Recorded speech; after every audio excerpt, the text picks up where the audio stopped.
Hey everybody, it's Brandon. We're about to get into this episode of Real Estate Simplified. I am sitting down with and talking to Brandon Bates again, and we're on probably a very similar topic that we've been on for the last couple episodes, and that's buyers. We're kind of talking about what we're hearing from buyers, maybe their reservations, their reasons for waiting, but we also get into a little bit of the facts, a little bit of the figures, and also talk about some stories of either our own experiences or experiences from clients that we've had that have recently closed, and now they're looking up a year later, and they've got a certain amount of equity in their home, and they're able to have some flexibility and freedom to do some really cool things with that equity in their home. So I'm really excited about this episode. I hope you are too. I hope you get something out of it, and I hope you enjoy. The mission of this journey is to help people that are considering a move to the real estate industry, have been doing this for a short period of time, or who simply want to know more about real estate and the behind the scenes ins and outs of the highs and sometimes lows of this industry. Welcome to Real Estate Simplified. How you been, man?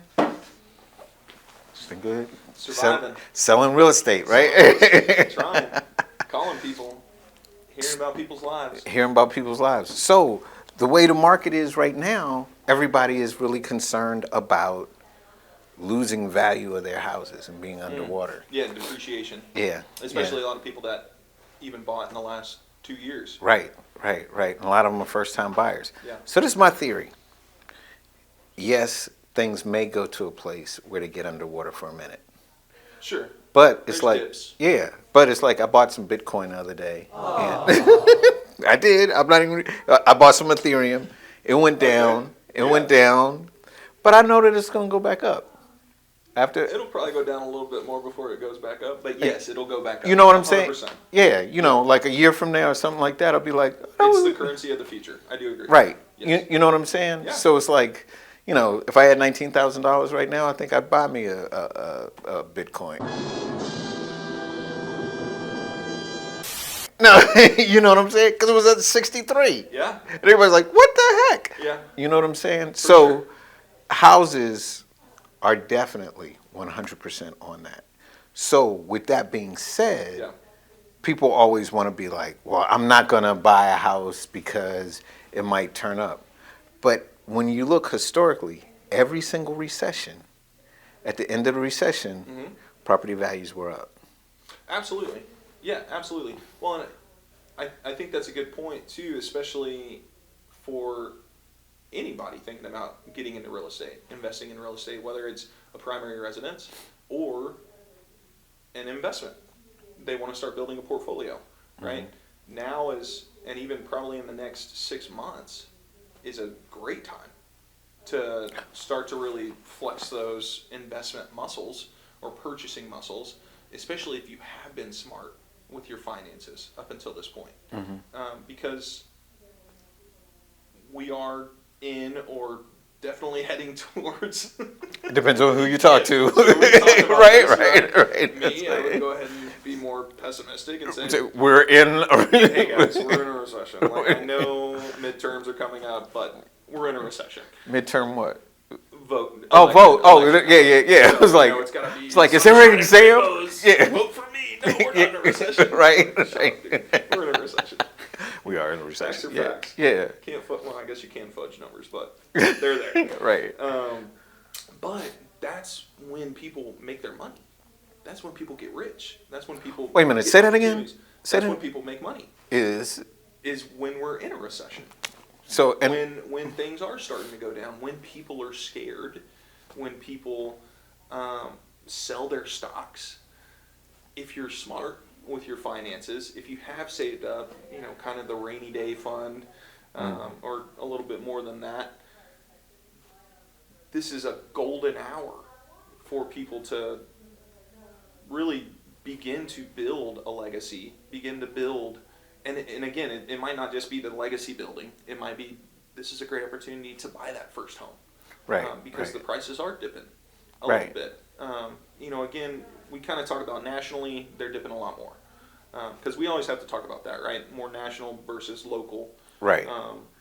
Local data, local information that we have to intake, because that's really what we should be intaking. Right, Is what's but happening here. yeah, but usually, I mean, a lot of times, and I'm not trying to disparage anybody, but unfortunately, what happens in our industry, I think, is that you have the people that are in it, and they're like, crazy statistics type folk, and they're Sure. looking and watching, and then there are other folks that's like, I just like looking at the pretty pictures, I love Zillow. right? It's like, all right, not for me. Yeah. And so because of that, what ends up happening is you end up not getting all of the data that you need to really make a wise decision. Sure. You know what I'm saying? Yeah. And so I think it's created a dynamic or a situation where we're not really seeing and we're not really knowing. Sometimes the customers Yeah. aren't really knowing what the advantages are out there. They're not really knowing 100%. where the market is. I just got off a phone call with, I think, a potential client now, Right, based right. on the 20-minute conversation that we had. We talked about tattoos, and I have tattoos, and he starts talking about all the tattoos he has. And, Right. But it's somebody that he said, man, I'm going to be honest with you. I've been talking to some financial advisors, and they're scaring me about the recession. And I said, well, I'm just curious. Are they talking national, or are they talking North Texas? He's like, man, they're just kind of talking in general. I said, well, I'm not saying they're wrong. I think we are Right. in a recession. Right. I think there are some things that they're probably telling you that are very true. Right. At the same time, we really need to focus on where are you out of? I'm in Mesquite. So I guarantee you, I could look up homes that either I have sold clients or in the Mesquite market in general. Those homes are only appreciating. Right. There might be a slight dip quarterly, right? It might have the value might have gone up to 400,000. You bought it at 350, and maybe 1 month it's going to dip to 395. So it's going to go down 5,000. But we're talking about the long game, right? We're talking 12, 24 Right. months, 5 years. Right. It's going to go up. Oh, 100%. And it always does. Yeah, it's gonna there's probably be a be- little bit of a dip, and I told him that. I said, this is actually a great time if you have the funds, if you have the comfort Right, around making right. that decision. Nobody wants to have buyer's remorse, Right. but I would also encourage you, if you do want to move forward, this is a time where there aren't the bidding wars. If a home is priced right, you're getting it at list price, or maybe even a little bit lower. Right. There's seller concessions. Right, They'll help right. buy down points Right. on your interest rate, Right. on your mortgage, right? Like, Right. there's a lot of pros Right. to buying right now. Plus increasing in value year after year. 100%. And then the quality of life that you have of living in something that you own versus something that you're renting that Yeah. may not be exactly what you Yeah. want. Well, and he asked me too. He said, can you provide any information to kind of convince me otherwise? And based on the 20-minute conversation and just throwing out a few data points and saying, hey, I do quarterly valuations for all of my clients that have closed, and I did about 12 this week. Sent them out, and everybody That's that cool. bought between 21 and 22, at a minimum, they've gone up 40 grand. Yeah. Oh, dude. But Dude, last month 40. it might have been 45, Right. and now it's 40. Right. But they've still made 40 because of purchasing when they did. Right. And you know what? The valuation might go down to, they've only made 30,000 equity. But it's still 30,000 more, and that might be the low point, and then it's going to go back up. Right. And it's going to go to 50 and 60 and Right. 70. And what can they do more in their life, because they may not move. That might be their forever home. That's fine. Right? That's great. And if the equity increases, let's say modestly, 3 to 5% Sure. every year over the next 10 years, let's just say 3%. Yeah. It's increased 30% over where they are right now. Sure. Which it means that there's equity for stuff that either they can stay there and tap into it as a refi and do things with that, with their Yeah. life with it, or they could sell it. Yeah. But either way, they're establishing it for themselves. For sure. Well, and even based on just that brief conversation that I had, it was clear to me that he heard one thing from a couple people: recession, it's not a good time to buy. Okay, Right. It's not a good time to buy. And never you said don't dig any never deeper. said why. You don't dig any deeper. Or you listen to the news, and the news says, not a good time to buy. Right. Okay. But I want to go back to something that you were saying earlier Yeah. about national versus local. Yes. It's like in the national news a week ago, unfortunately, we had terrible rain and terrible storms in Florida. Yeah, hurricane. Yeah. Something we can't avoid. Right. Been going on for hundreds of thousands of years. Yeah, totally jacked up. I mean, it looked like, a kid went into the room and just tossed the toys in a corner. Yeah. And, I put Rosie in a room for 2 hours and said, just go wild. Right, right. And it's like that's what it looks like. Yeah. Right? But it was sunshine and roses here. As a matter of fact, For sure. it cooled off a little bit and the weather was really nice. Yeah. You know what I'm saying? And it's in the like backyard and I don't have to sweat. exactly. Yeah. And that was one of the things that I think we've really got to be aware of is, yes, there are things that are going to happen. Some things are going to be beyond our control. Right. But we've got to be, I think, really focused on where we are and what's happening in our moment. Yes. Not all over the place. Yeah. Because financial advisors, how do they get paid? They get paid by giving advice and getting you to buy certain things, right? That are not necessarily something that's going to benefit or help you. Mm-hmm. It's going to help them, but it's not necessarily. That's exactly right. And in that conversation that I was having with this gentleman, I also mentioned, hey, they might be advising people in Fortune 500 companies or larger companies too, right? A lot of those, it's going to be hard. For them. It is hard for them. They're laying people off because they were fat and happy in 2020, 2021, even 2022. Right. But now the chickens are coming home to roost. Right. Right. There's inflation. There's the recession. Right. They're laying people off. Right. But that's what you hear nationally. Right. Unemployment's going to go up. And I just, what do you do? Well, I've got a few different revenue streams. How's business? Business is good. Okay. Right. Right. So when we get down to the very specific individual, what's going on in your life, it's not the Chicken Little, the sky is falling. Right, right. Well, yeah, and that's what makes me so crazy because it's like, so I read it, and I read this one article and it's like, oh, inflation is terrible. And then it's like, job growth is through the roof, but it's terrible. And it's like, but I thought we needed job growth, and I'm not. Unemployment's at 3.5%. Yeah, that's a problem. Yeah, I'm going. All right. I don't understand. And then it was 12%. And it was a problem. Yeah. So I gave up reading. No, I'm kidding. No. We haven't really talked about this, but there's a terminology that is used to get people to believe certain things or do certain things. The psychology around it is pretty in depth, but it's even lockdowns. Or whatever, pick the topic. But it's kind of the fear porn. Oh, wow. I like that. Right. You're ingesting this, and if all you're doing is ingesting fear, that's your outlook on everything. No, okay. So now let's bring that back to home. Yep. Right? You got this fear outlook. You've been consuming all of this fear porn, and you're like, ah! Yeah.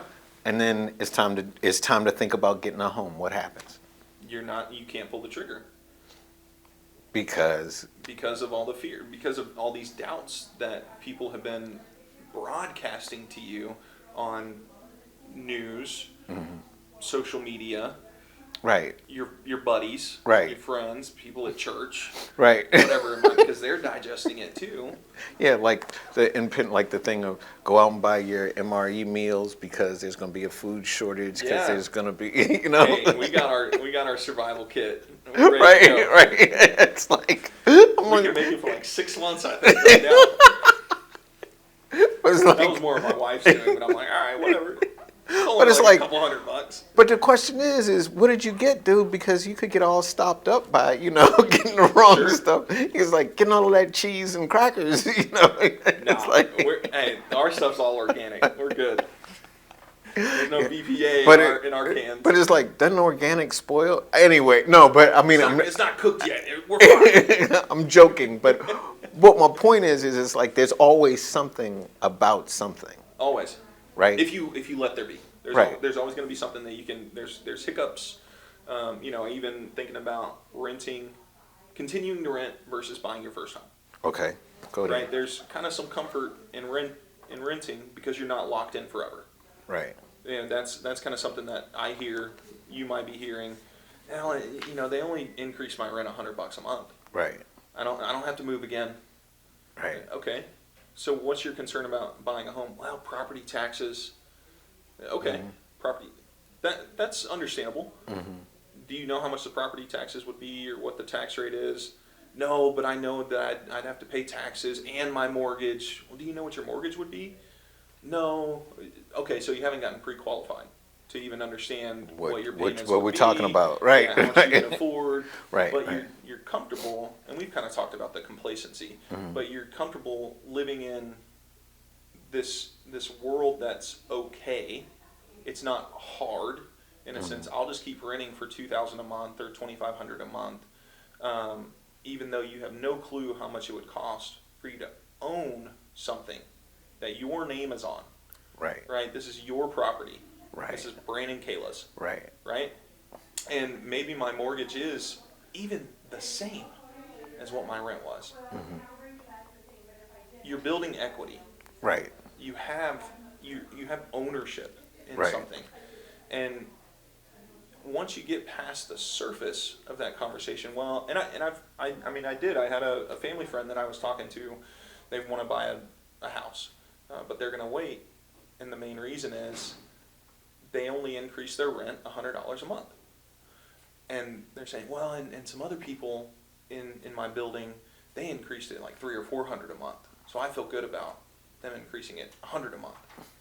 I'm only paying. They're still increasing. I'm only paying my landlord's mortgage by another $100. Right. But you're still paying somebody else to live in a home or an apartment that's not yours. Right.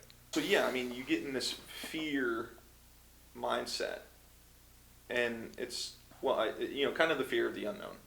I know this. Right. It's not great. Right. But it's not horrible.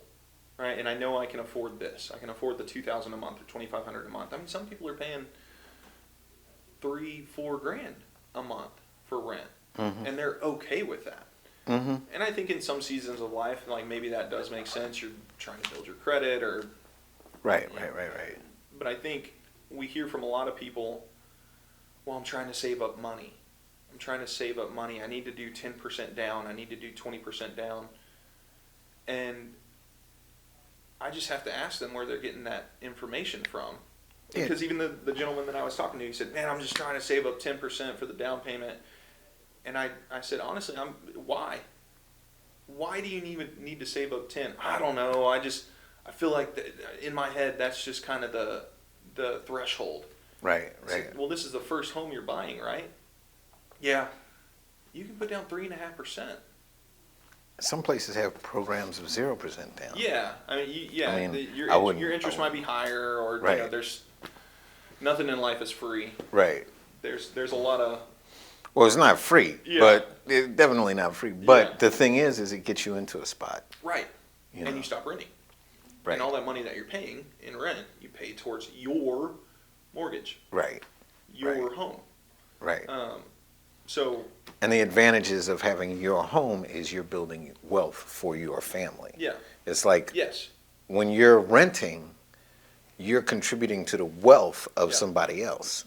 well, and what happens if you can't afford your rent? You lose your job, and you get kicked out on the street. Right. Well, you still got to go live somewhere, so you got to go find another place to rent. Right. Say worst case scenario, you buy a home, you lose your job, you can't afford your home. Well, instead of just getting kicked out and you're back to square one, you have zero money. Mm-hmm. There are options. There are options, and even if you bought your home a year ago and you lose your job, you have to sell it. Well, again, we're talking about equity building. Right. So worst case scenario, you got to sell your home. Well, you've got that $40,000-$50,000 of equity. Right.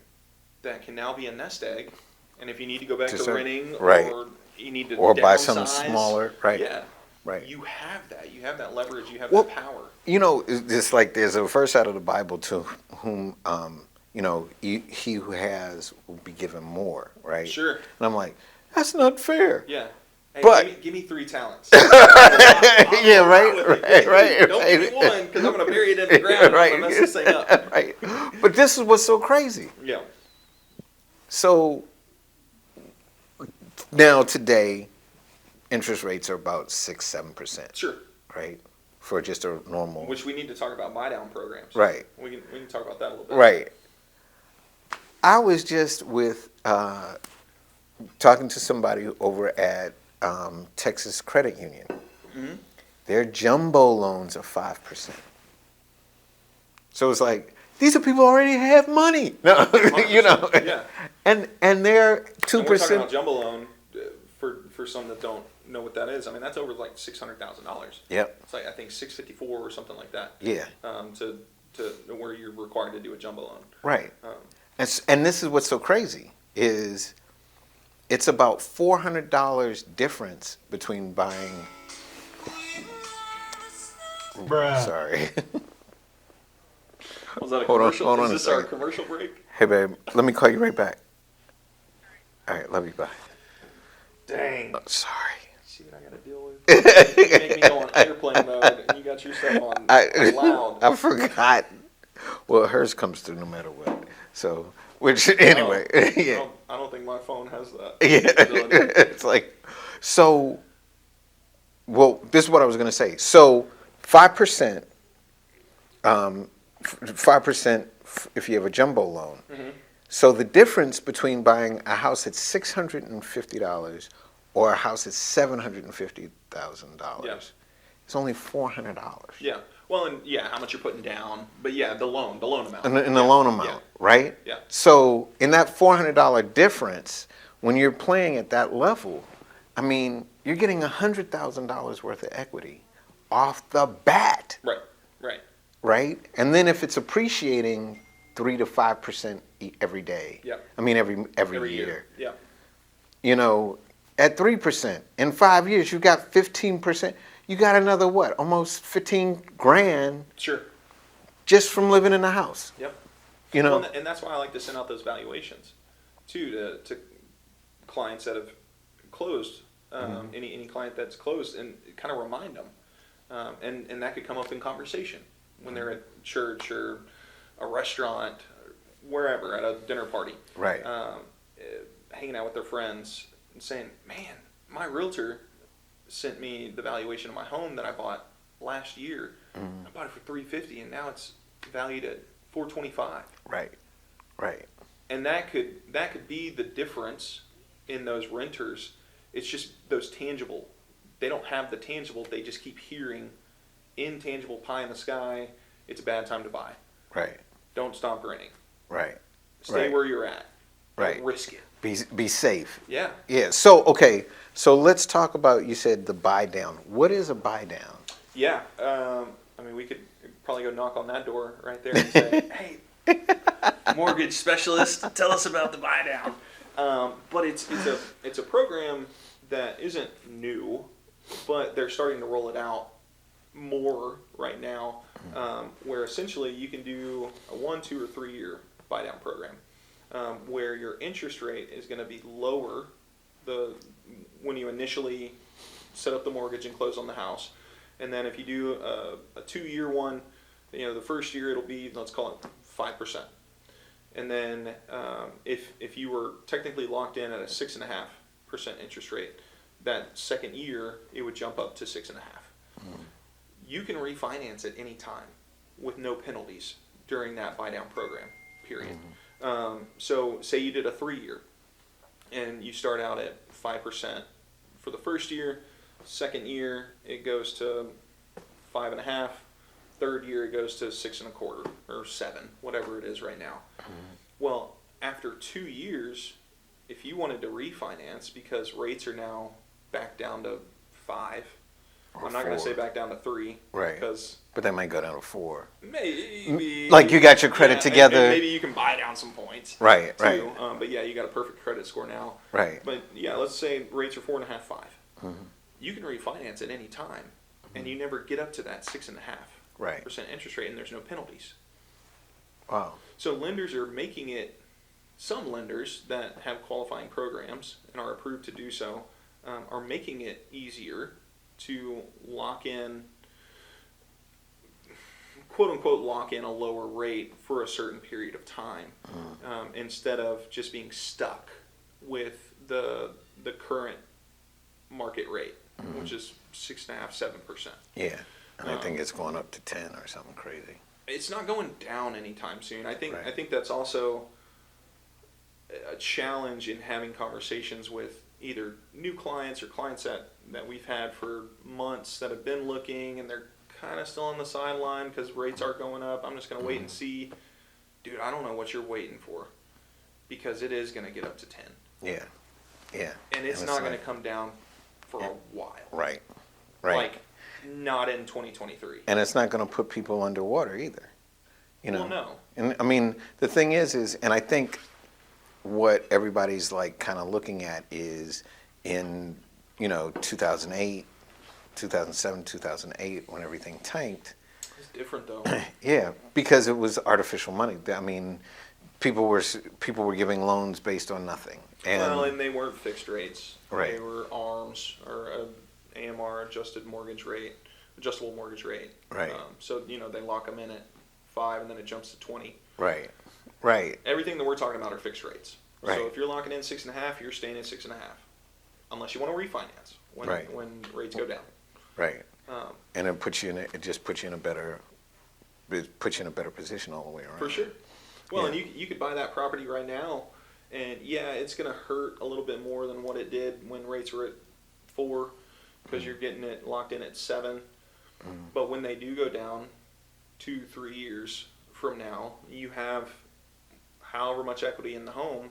That could be your opportunity to either sell, get a larger home, simply just refinance to lock in a lower rate and lower payments, or you could do a cash out refi. You could take that equity from your current home and you could start building an investment portfolio. Right. There's a lot of stuff that you can do. There's a lot true. of different options and flexibility in being a homeowner. That's true. It's So what you're saying is, let's just use a round number. Say I buy a house for $350,000, right? And 400,000. okay, 400,000. Yeah, that's 300,000. Yeah, 300,000.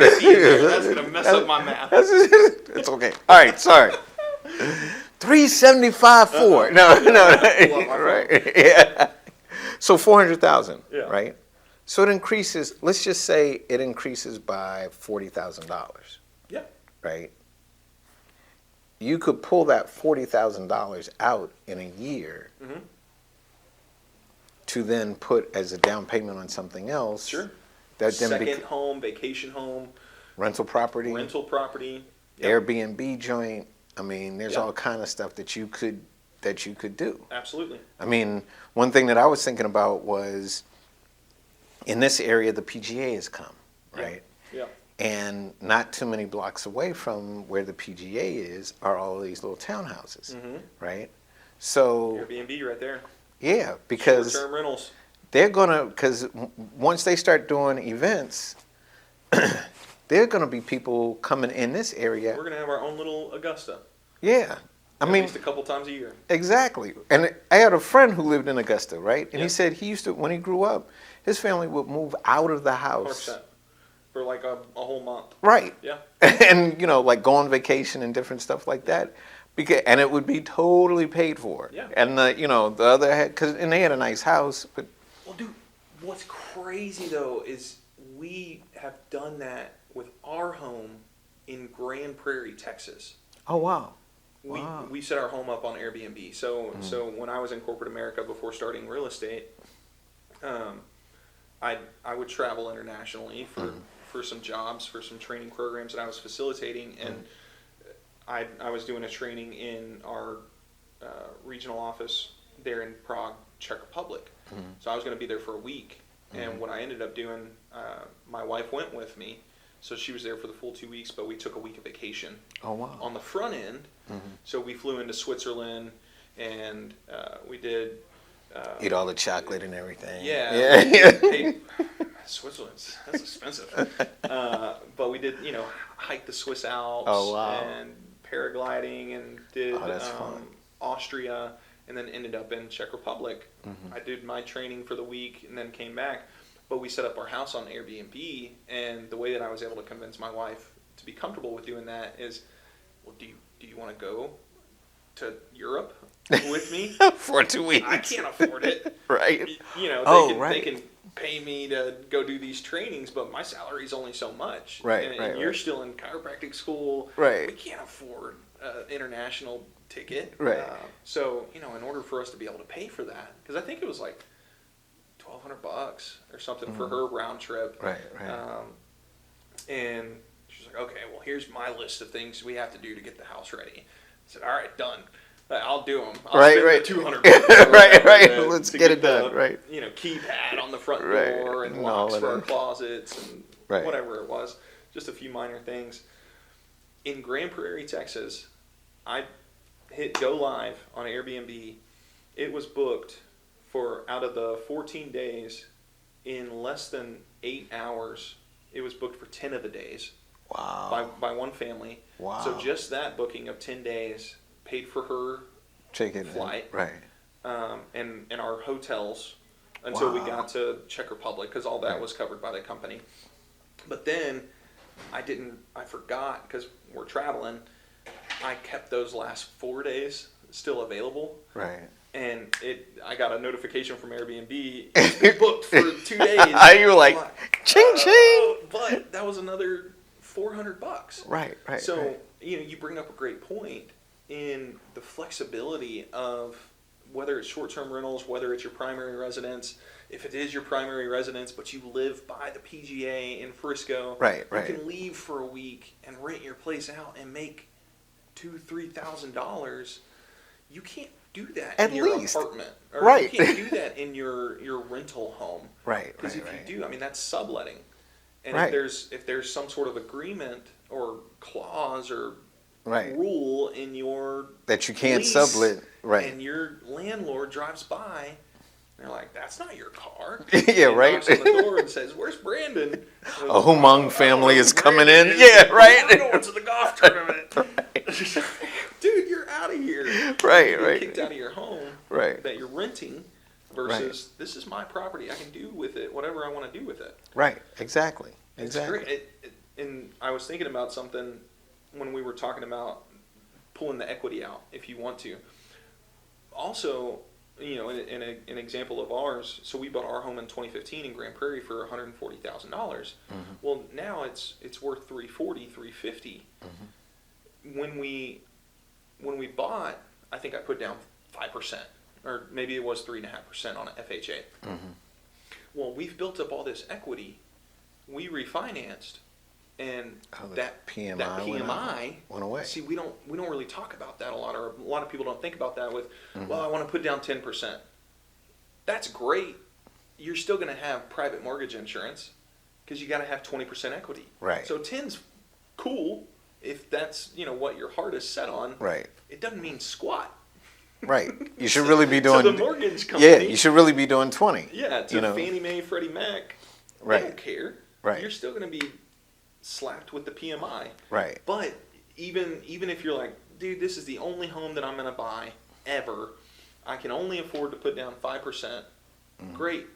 It's been 5 years. How much equity have you built up? Refinance that home, drop off the PMI, and potentially get a lower rate. Right. It's a win-win. All the way through. Yeah. All the way through. I think a lot of people are very focused on fear, focused on the negative. They get the fear porn that's just pouring over them every single day. And they don't take the time to just stop and look at, where do you see yourself in 5 years? Where do you see yourself in 10 years? You're still going to be renting. Yeah, I think that's a very good point. I think what happens is they don't even look at where they are now. No. It's like, I'm not even thinking about that. And it's so funny. The other day, I came to an event here, and there was a guy wearing these tennis shoes, and they had a gold B on them. And so I'm Honey Rock Entertainment. I was like, ooh, I want to get those shoes, Yeah, right? yeah. Well, I figured out that they were Gucci. Okay. So you got them. not yet. Okay. They're on the list. they're only- Christmas is coming. It's only $700. Dude. You know what I'm saying? But thinking in the moment, saying I can get there and I can have that, Yeah. as opposed to, oh, I'll never be and I'll never have it, Yep. right? You know what I'm saying? It's like, this is what would make me happy. This is what I'm going to Yeah. do. This, Well, on the flip you know. side of that, if you save up, right? So I'm starting to kind of get into watches, and we've kind of talked about that. Like the first kind of big boy purchase that I made was a Hamilton Jazzmaster. So a few $100s, nothing crazy, like below $1,000, but I saved up for it. Right. You know, like I Right. put away $125 a month. From each one of your, yeah. There's some discipline Right. in that too. And I think a lot of people that rent, they're not disciplined. I don't want to say disciplined, like not disciplined in a negative way, but I think it's very much, I have enough money for this month, and I know how much I make, and I'm going to pretty much spend all of that money, right? My rent is $2,000, my groceries are $500, my going out money is this, my salary might be this, so let's buy a dog. Let's go on that big trip instead of more, and that's short-sighted. Right, that's very short-term satisfaction, because they're also getting this negative information. Not a good time to do this. You can't afford it. It's Yeah, but so what what happens is that you said 2,000 in rent, right? yeah, So that landlord is pulling that 2,000 out of that person's for sure, pocket, absolutely. because they're thinking the immediate gratification combined with this is easy and I'm comfortable.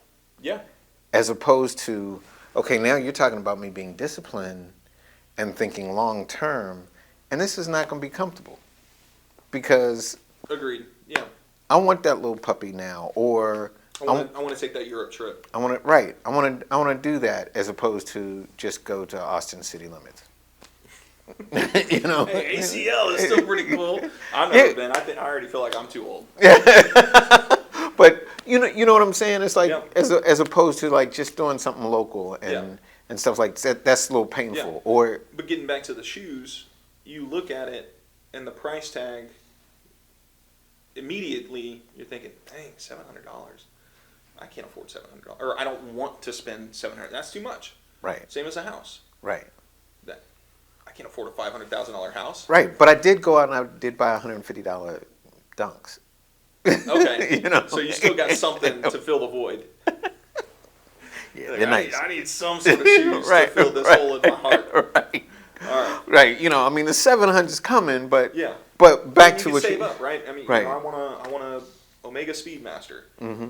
Okay, do I have the money for it?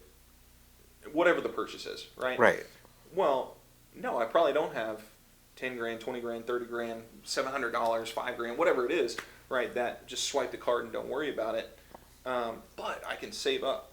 I can do 3 to 6 months of $100, $200, $300.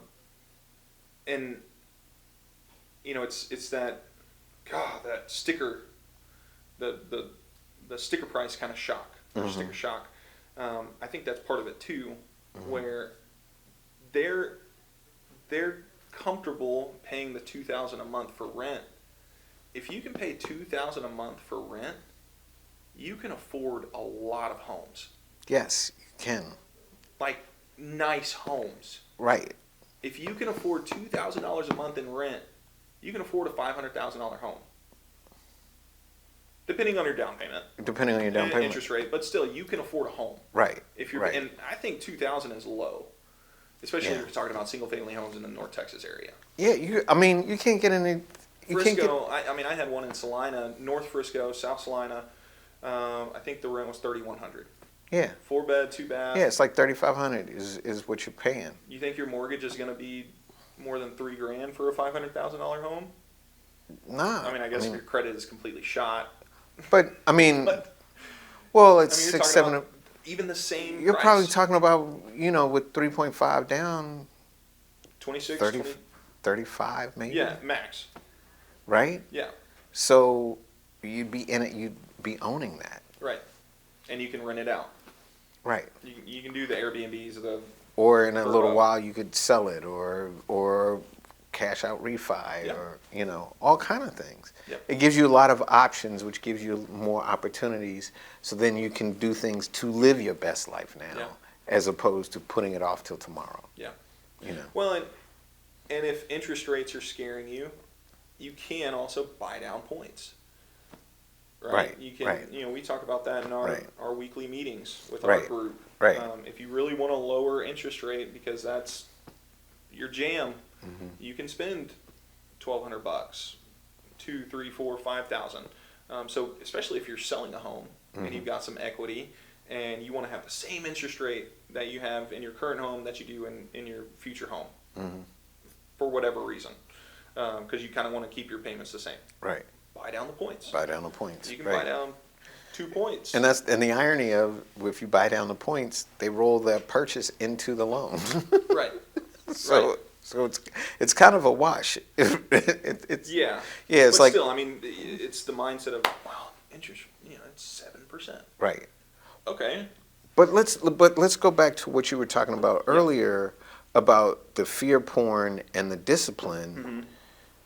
So do you think that the fear porn is causing people to be less disciplined? Because it's like, I'm terrified, I need something to comfort me right now. Yeah, I think it's there's also what we're being fed on a daily basis is immediate gratification. Mm-hmm. Right? Get it now, you deserve it. Rather than being disciplined. So I guess to answer your question, yes. Mm. And especially the fear of the unknown, right? I mean, we just had our president talking about the real possibility of nuclear warfare. He's like 800 years old, though. I'm just saying, the leader of the free world just said there's a real possibility of nuclear warfare. So, but again, that's the fear. I mean, but technically, we've always had the real possibility of a nuclear war since we've had nuclear weapons. Sure. We just haven't normally had presidents that saying talk about it out loud. You said the quiet part out loud now, man. People are going to drain their savings accounts and live their best life because tomorrow might not be. Right. So I think you're getting a lot of that, right? It's well, I better spend it now because I don't know what tomorrow holds. You just blow the whole thing Right. up. Yeah, I'm just going to keep doing what I'm doing. Right. I think the answer to that is yes. I think it does mess with discipline or building discipline because there is I don't know what a year from now looks like. Mm-hmm. Well, sure, none of us do. But that goes back to, okay, so let's take a beat instead of looking at all of this other stuff and everything else like that. For me, I was like, okay, when you see me walking around with those Gucci's, you will know that I've done $4 million in sales. Okay. Because that is the scalp that I put for myself. Yeah. When I get $4 million in sales, I'm going and I'm buying them shoes. You know what I mean? Because what's 700 of 3% of 4 million?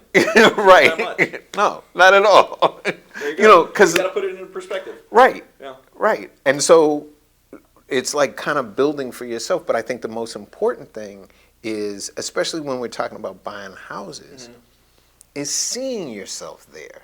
Sure. Because I think what happens a lot of times is that people don't see themselves where they want to be. Yeah.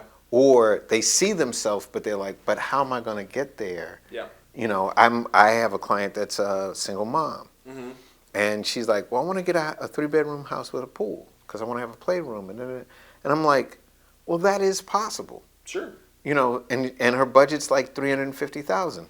And she's looking in like Wise County out in Rome. Oh, yeah. And places like that. You can get mansions Totally out there for $350,000. doable. Yeah, it's like with an acre, Yeah. Yeah. So I'm like, yes, it is possible. Mm-hmm. Don't think that it's not possible. Now, if you want a 3-bedroom house with a pool in downtown Dallas or Right. Fort Worth, Frisco. Yeah, Yeah. I mean, okay, that's not possible. Right. But if you're looking in, let's all things being equal and saying, sometimes the answer is not no, it's just not now. Sure. But keeping that vision Mm-hmm. in front of you Yeah. so that, because the thing is I'm not going to deprive myself of something that's going to bring me joy Right. if I'm not if I'm not getting anything good out of it in the end. Yeah. You know. Yeah. Well, yeah. I think some people just can't even get past that though. Of thinking What do you about mean? the joy or the gratification or the satisfaction of owning, because it's very much head down. I'm focused on what's in front of me today, and that's why they hear, "Oh, it's only $100 more a month. I'll just do that. I don't want to move again. I don't. I did a big Europe trip this year, and we've got a few family vacations coming up, and Thanksgiving, Christmas presents. My savings is drained because I made those impulse decisions or those impulse buys. Right. Because right. it felt good. Right. So now I don't have even 3.5% saved up. Right. Or the 10% that for whatever reason that's their threshold. Right. Yeah, whereas if they could get the vision for Mm-hmm. this is where I'm going to be and this is what I'm going to get Yep. for being in my house. Yep. Well, and again, that's why I love setting those valuations. Look, this tough decision that you decided to make, look what it's done for you. Mm-hmm. That home that you bought at $350 a year ago is now at $425. Good job on making that tough decision. Mm-hmm. You got $75,000 just for signing a few dotted lines. Wow. You didn't do anything. Right. I mean, you right. did. You bought the home, right? Right. That's the biggest hurdle to get over for a lot of people. Right. But now all you've done is live in it and pay And your look at you. mortgage on time. Right. You got $75,000. Yeah, and the way that you're talking, you Airbnb it, right? Sure. You're making more money. Yeah, it's like, yeah, you got stuff on top of that. You could do a cash out refinance on that home, take that $75,000, purchase another home, make that your primary, make this a full-time short-term rental. Oh my goodness. Yeah.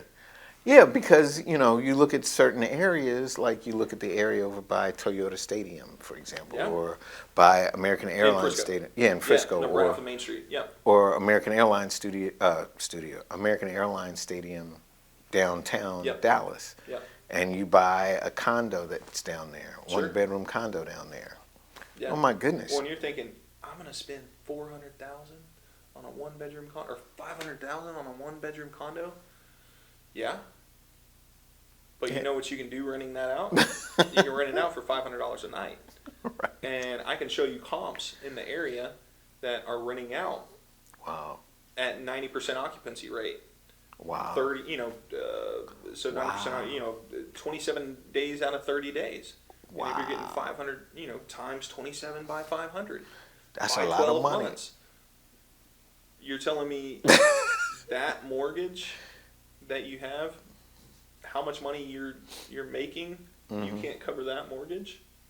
Yes, you can. Yeah. It's just making the tough decision, getting over the hurdle, having a little bit of discipline for 3, 6, 12 months to save up your 3.5%, your Right. 5%.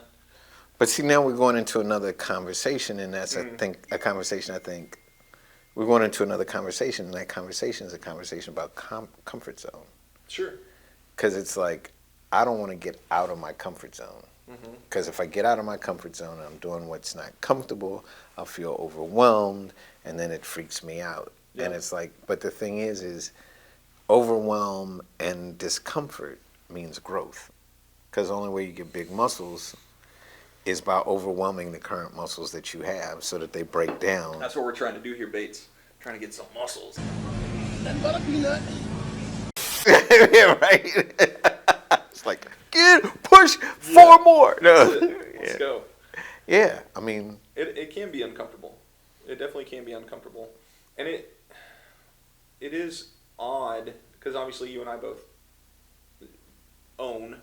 So, we're on the other side of that, where we've felt maybe some discomfort at times where the dishwasher breaks You got to buy a new dishwasher, or you got to get somebody out to replace it. Yeah, you're right.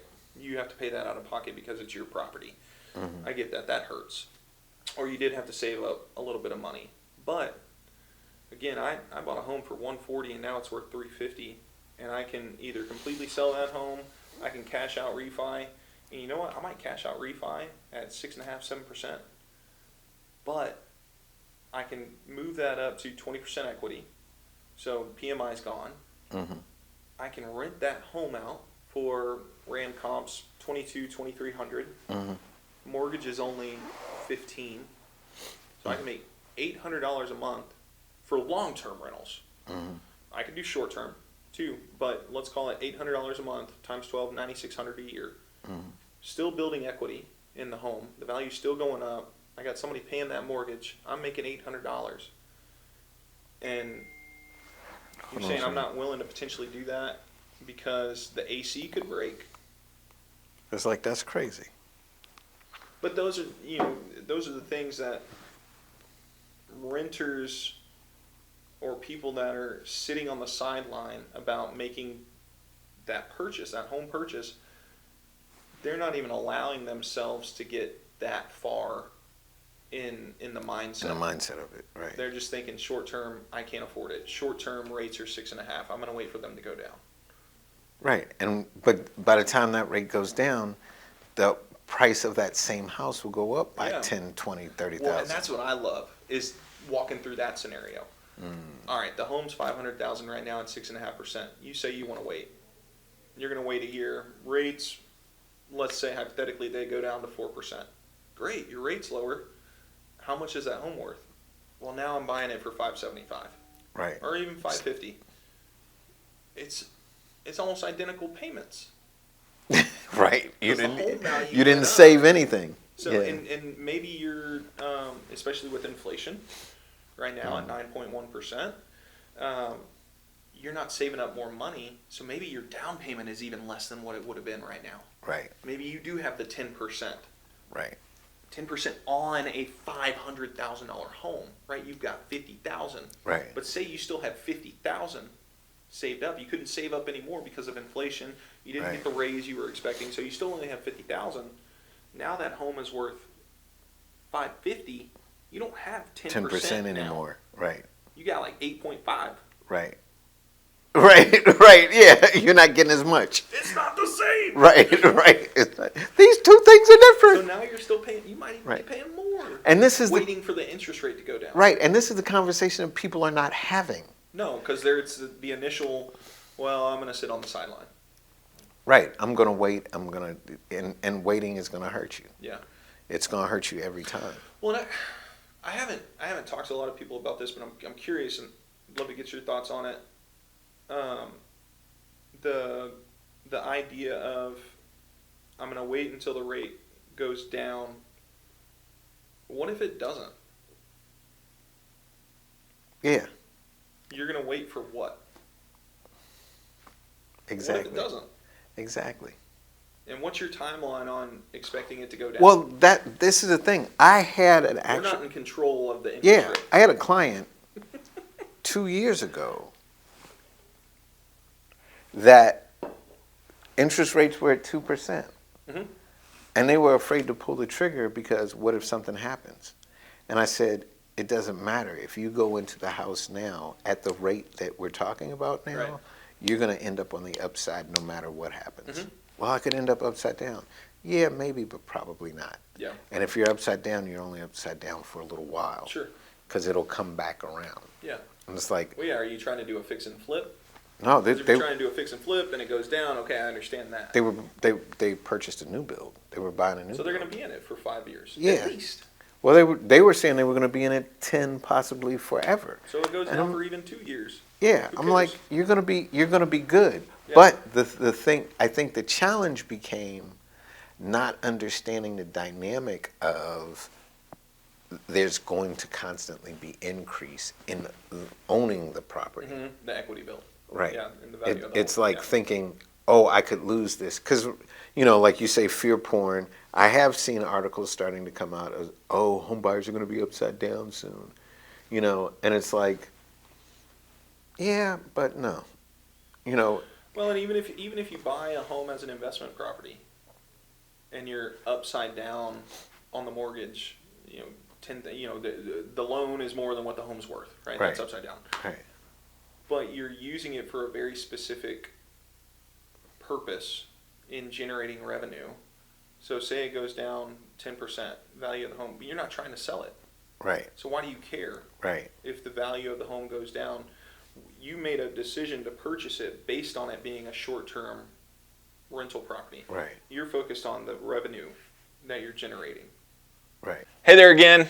We just finished up this episode talking about the craziness of the market, the recession, where buyers are at, the decisions that they have to make, maybe some fear that is going on internally for them, and we hopefully gave you some good insight, whether you're a realtor, whether you are a consumer, a buyer, or even a seller. I hope this information was valuable, was meaningful, and we look forward to the next episode and you listening to it. Thanks so much.